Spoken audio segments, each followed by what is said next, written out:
I think most people really miss the brand Saab.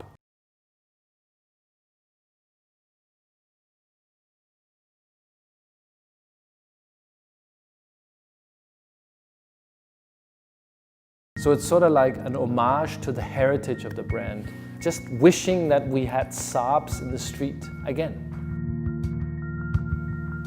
Well, as a Scandinavian, the brand Saab was always a fascination of mine. Saab was a very intellectual car. In the 70s and the 80s, I always found that all the doctors and all the intellectuals were driving Saabs. They were hugely influenced by the aviation. Saab manufactured airplanes. Also, if you look at the original logo, it was the logo with the two propellers. It really is like Scandinavian product design on wheels. This very calm, relaxed, holistic approach to design. So a lot of clean surfaces and a lot of glass.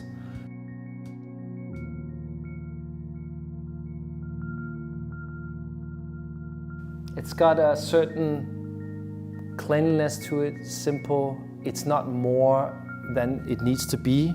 And I think that's sort of a Scandinavian approach. If it's a chair, it's a chair. If it's a couch, it's a couch. And if it's a car, it's a car. And if you have a window, a door, it can be a square opening, I think, in the Scandinavian approach to it. I mean, if you look at Bang & Olufsen that I grew up around in Denmark, that I think translates really well into the brand Saab. If you look at the side, you have 90 degrees straight up and down doors, and they basically fold up. So in tight spaces, if you're parked inside of a city, you hit the door and it goes straight up and down. Great for ingress and egress. An easier technical solution because it's all 90-degree angle stuff. How can we have a 90-degree window to the world in a side silhouette? Look through the car. And I just find it so Saab-like.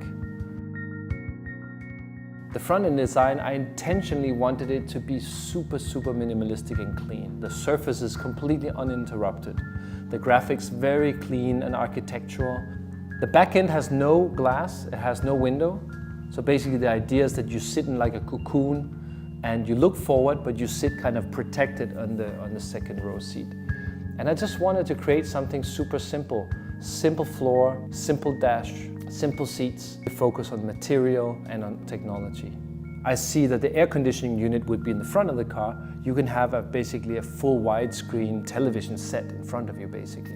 I see this as a car that sort of anticipates level 3 or level 4 autonomy. So you still have a steering wheel, very specifically, very classically designed steering wheel. Let's face it, in the future, a lot of the function will happen either automatically or you can control it through gesture or voice control.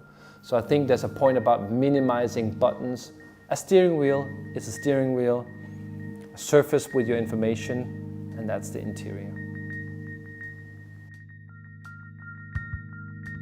Wouldn't it be great to see a Saab again? And what would it look like? It has to be product design and essence and beauty and purity. No frills, just the basics. But for that, it's larger than life. It's cool. It's not only because of that it's from the colder part of the world, but it's just a cool brand. It just appeals to the intellectual side of you as a designer. Purely Scandinavian design, and it has to be a true homage to the heritage of the brand Saab.